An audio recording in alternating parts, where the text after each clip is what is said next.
పరిశుద్ధ గ్రంథం నుండి అపోస్తలుడైన పౌలు హెబ్రీయులకు రాసిన పత్రిక 9వ అధ్యాయం చదువుకుందాం.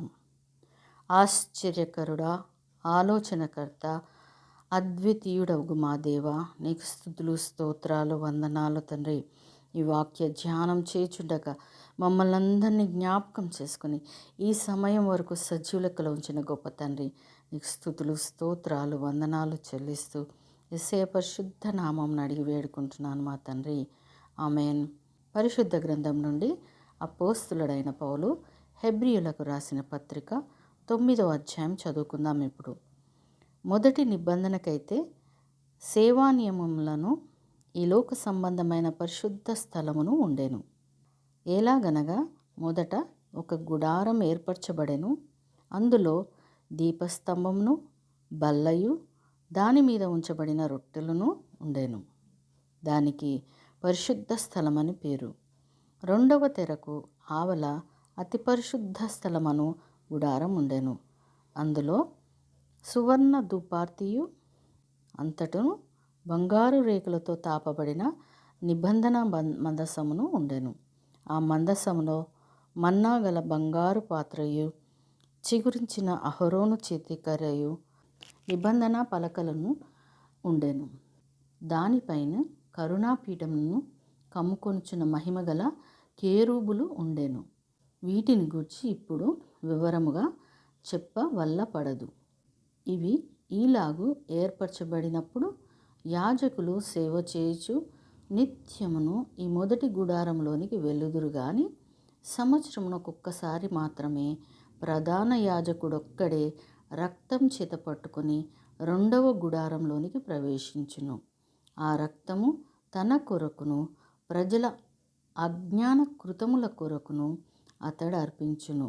దీనిని బట్టి ఆ మొదటి గుడారం మింకను నిలుచుచుండగా అతి పరిశుద్ధ స్థలములలో ప్రవేశించు మార్గము బయలుపరచబడలేదని పరిశుద్ధాత్మ తెలియచేచున్నాడు. ఆ గుడారము ప్రస్తుత కాలమునకు ఉపమానముగా ఉన్నది. ఈ ఉపమానార్థమును బట్టి మనస్సాక్షి విషయంలో ఆరాధకునికి సంపూర్ణ సిద్ధి కలుగ చేయలేని అర్పణలను, బలులను అర్పింపబడుచున్నవి. ఇవి దిద్దుబాటు జరుగు కాలము వచ్చు వరకు విధింపబడి అన్నపానములతోనూ నానా విధములైన ప్రక్షాళనములతోనూ సంబంధించిన శరీరాచారములు మాత్రమే అయి ఉన్నవి. అయితే క్రీస్తు రాబోచున్న మేలుల విషయమై ప్రధాన యాజకుడుగా వచ్చి తానే నిత్యమైన విమోచన సంపాదించి హస్తకృతం కానిది అనగా ఈ సృష్టి సంబంధం కానిదియు మరి ఘనమైనదియు పరిపూర్ణమైనదియునైన గుడారం ద్వారా మేకల యొక్కయు కోడల యొక్కయు రక్తముతో కాక తన స్వరక్తముతో ఒక్కసారే పరిశుద్ధ స్థలంలో ప్రవేశించెను.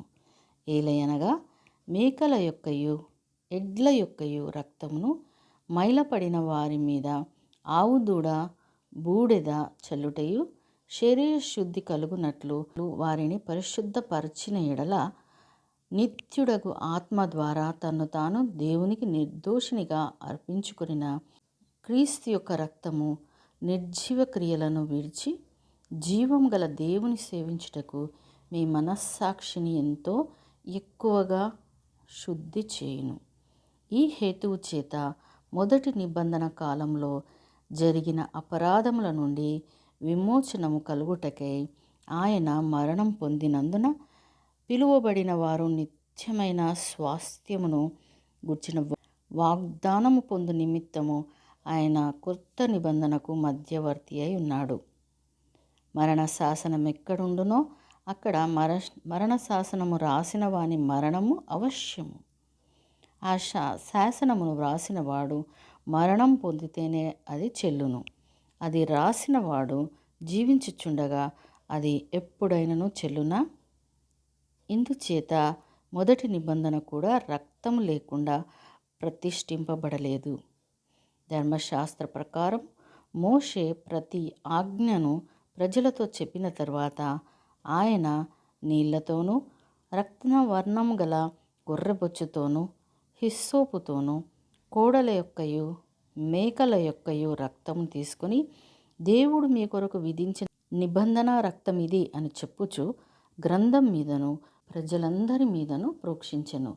అదేవిధంగా గుడారం మీదను సేవ పాత్రలన్నిటి మీదను ఆ రక్తంను ప్రోక్షించెను. మరియు ధర్మశాస్త్ర ప్రకారము సమస్త వస్తువులను రక్తం చేత శుద్ధి చేయబడుననియు రక్తము చిందింపకుండా పాప క్షమాపణ కలగదనియు సామాన్యముగా చెప్పవచ్చును. పరలోకమందున్న వాటిని పోలిన వస్తువులు ఇట్టి బలుల వలన శుద్ధి చేయబడవలసి ఉండెను గాని పరలోక సంబంధమైనవి వీటికంటే శ్రేష్టమైన బలుల వలన శుద్ధి చేయబడవలసి ఉండెను. అందువలన నిజమైన పరిశుద్ధ స్థలమును పోలి హస్తకృతమైన పరిశుద్ధ స్థలములలో క్రీస్తు ప్రవేశింపలేదు గాని ఇప్పుడు మన కొరకు దేవుని సముఖమందు కనబడుటకు పరలోకమందే ప్రవేశించెను. అంతేకాదు ప్రధాన యాజకుడు ప్రతి సంవత్సరము తనది కాని రక్తం తీసుకుని పరిశుద్ధ స్థలంలోనికి ప్రవేశించినట్లు ఆయన అనేక పర్యాయములు తను తాను అర్పించుకొనుటకు ప్రవేశింపలేదు. అట్లైన ఎడల జగత్తు పునాది వేయబడినది మొదలుకొని ఆయన అనేక పర్యాయములు శ్రమపడవలసి వచ్చును. అయితే ఆయన యుగముల సమాప్తి యందు తన్ను తానే బలిగా అర్పించుకొనుట వలన పాప నివారణ చేయుటకై ఒక్కసారే ప్రత్యక్ష పరచబడిరు. మనుషులొక్కసారి మృతి పొందవలనని నియమింపబడెను. ఆ తరువాత తీర్పు జరుగును. అలాగుననే క్రీస్తు కూడా అనేకుల పాపములను భరించుటకు ఒక్కసారి అర్పింపబడి తన కొరకు కనిపెట్టుకుని ఉండు వారి రక్షణ నిమిత్తము పాపము లేకుండా రెండవసారి ప్రత్యక్షమగును.